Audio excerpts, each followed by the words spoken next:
So I am on day 3 of the Artist's Way, and I'm doing my morning pages in my journal as normal, but I kind of want to talk through some of the activities. Just sometimes my hand can't go fast enough, and I would also just like to get more comfortable using my voice to share my truths. Okay, so I did the activity about the 3 old enemies of the creative self. Unironically, most of these things stem from childhood, and sometimes you just have to name things to really know how deep they run. And then when you find the root, you can find the stem, you can find the branches and XYZ, you know. But my first enemy of the creative self was my aunt, my uncle's wife. And she makes the Monster Hall of Fame because my first aspiration ever, what I just loved to do as a kid, I love to sing. If you asked me what I wanted to do, I told you I want to be a singer, or I want to be a teacher, or I want to be a choreographer. But first, it was singer. Often, you know, I have a unique voice that has a specific rasp to it. So people would always ask me like, oh, you sing? And I would tell them no. But in my mind, I was gonna grow up and be a triple threat. I was gonna sing, I was gonna dance, and I was gonna act. And I know I had the acting and dancing down, you know? And I was really good at imitating people, singing wise. I was really good at imitating people. And I remember one day my dad told me, he was just like, you know, you gotta find your voice though. And I remember just letting that like rattle in my brain. But there was one summer at my grandma's house, you know, when you go down to your grandparents' house for the summertime, spend time with your cousins. And I was just going around the living room singing whatever song. I don't even know what the song was to this point. But she was just like, you need to stick to your day job, you know, that's not your talent. And I internalized that so hard, like so hard, to where singing became a thing I would only do with myself. And then later I had a best friend and we're a singing group moment, but we did a talent show, and I just remember always being in charge of the choreo, but it was time for me to sing my verse. I couldn't project. Like, it was very whispery, it was very insecure. Even when I joined chorus later in elementary school, you know, everybody goes to chorus, then band and all that. And it was time for everybody to do, you know, to sing so they could figure out where you were gonna be, or you were alto, or you were soprano, XYZ. Again, that whole that weak throat chakra thing, right? So I realized that it stemmed from this one moment, right? And this is singing. And even though I liked acting, this stopped me from pursuing musical theater because I felt like there was a wall, or that I was only a double threat, not a triple one. I just always wonder what I could have been had people just supported what I wanted to do. But anyway, so that's the first monster.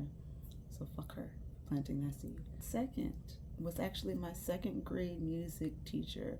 I want to call her Miss McKenzie, but I feel like it's more Jewish than that. Anyway, she was also in charge of all of the school plays, and I auditioned every year from 2nd grade onward, and I was always the lead because I was that girl. I told you, acting was my thing once upon a time. I don't remember the name. I don't remember the name of the play anymore, but it was like Bugs in a Courtroom, and I was the lawyer. And I was just so passionate about acting. And I remember this bitch told me that I needed to tone it down or hold back a little bit so that I didn't make the other kids feel insecure. So I was better, but you told me I needed to be less than because other kids would feel away. So by 5th grade, I want to say 5th or 6th grade, I think I stopped doing the plays, and then I might have picked drama back up in like 7th or 8th grade, but it was nowhere near as interesting as it was before. But yeah, it took something from me. I didn't enjoy it anymore. It wasn't something that I could stretch my container with and see where I could go with it. I wanted to be the fucking best, and I was. I don't know, at some point I wasn't following my spirit anymore. It wasn't for my pleasure. My parents were like, oh, but you're such a great actor, that's what you should do, you know? And I just feel like I was just learning in this chapter just to act how people wanted me to. So we have the singing, we have the acting, we have the dancing. So 2 of those have been chopped off at this point. So dance was, by this time, by middle and high school, I was set on that I wanted to be a dancer. I was learning every single piece of choreo that graced a music video. I was coming up with original choreo pieces. My choreo for talent shows was winning. Baby, I've been a winner, okay? Y'all like, this is the dance, right? So I decided that that's what I want to do for school. That's what I want to go to school for. I want to be a choreographer. It was less about me being the star. I wanted to be the one coming up with the dances. But my parents didn't, they very much so discouraged that path, saying that it wasn't a real career and then maybe I could pursue dance as a backup. But I needed to pursue something more practical like business or law. And at this point in my life, I didn't know that I was neurodivergent. I took things very literally, despite if they disagree, like despite if my body disagreed. So I don't know, I kind of just gave up as a teenager around that time. And my parents also allowed me to audition for Duke Ellington, which is the biggest performing arts school in DC. And I got accepted into both the acting and the dance program just for my parents to tell me that they did not want to pay for the out-of-state tuition. Again, dangling my dreams and snatching them away, almost saying like, you don't believe in me. And I've had to be my biggest fan my whole life. And I decided to, I'm gonna show you. And I decided to pursue exotic dancing fresh out of high school. And I did it. I sustained myself as a dancer for 4 years. Well, as an exotic dancer for 4 years. And so that's my Monster Hall of Fame. So it's my auntie, an old music teacher, and my parents, which is kind of sad because it's the adults in your life. It really is the adults. And I think that also has something to do with why I don't want kids, like why that's not a natural inclination or urge for me, because I just would never want to traumatize anybody the way that I was. So all of these voices became my like internal voice of reason. And that voice stops me anytime that I decide that I want to be bold, or if I feel like I'm too bold or too vocal or taking up too much space in any way. Trying to be the star in a situation. Yeah, anytime I want to pursue something creative with all of my might. I know they say it's not smart to put all your eggs in one basket, but I believe in myself that much to where I would. And I have before, and when I've gone all in on things, it works out for me. However, as a manifesting generator, I'm realizing now that multiple things work for me. I need multiple things to feel balanced in a way. Like there's no finite source of creativity. Like it's continuous and continuous. So if I feel burnt out in a medium or that I have reached some alleged blockage, I just switch projects, switch mediums, switch whatever I'm doing.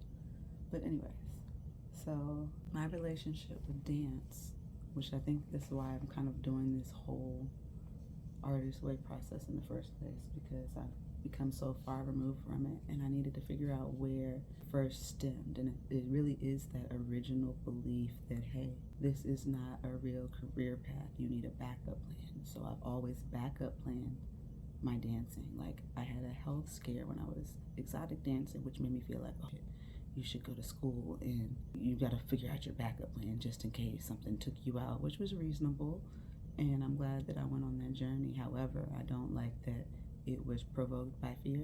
And even when I started performing full-time, whatever gigs I could take, I was full-time dancer at this time, booking residencies and whatnot. But I just had a brain fart. I just had a whole brain fart. So I'm performing full-time, and that doubt still lingered. Like I was getting amazing opportunities. I was getting invited to fly out to New Orleans and perform in festivals. I got my dream residency. I was getting accepted into any performance group I applied for.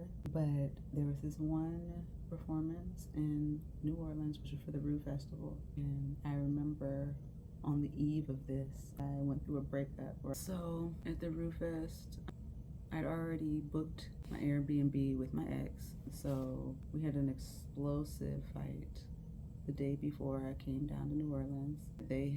We'd been broken up for a month on an indefinite break per their request, and they moved on. I slept with somebody else, and we had a very spiritual connection, so they kind of knew. And when they got back in town, they proceeded to beat me up.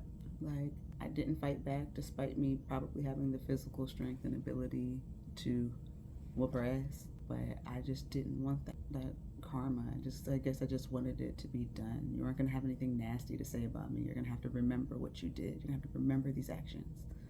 So I went down to New Orleans to perform in a trio. I had a solo performance and I had a group performance. And I went down there black and blue. I could barely move my right arm. I was debuting a solo act that I had never done before. Actually, I think this was my debut solo act.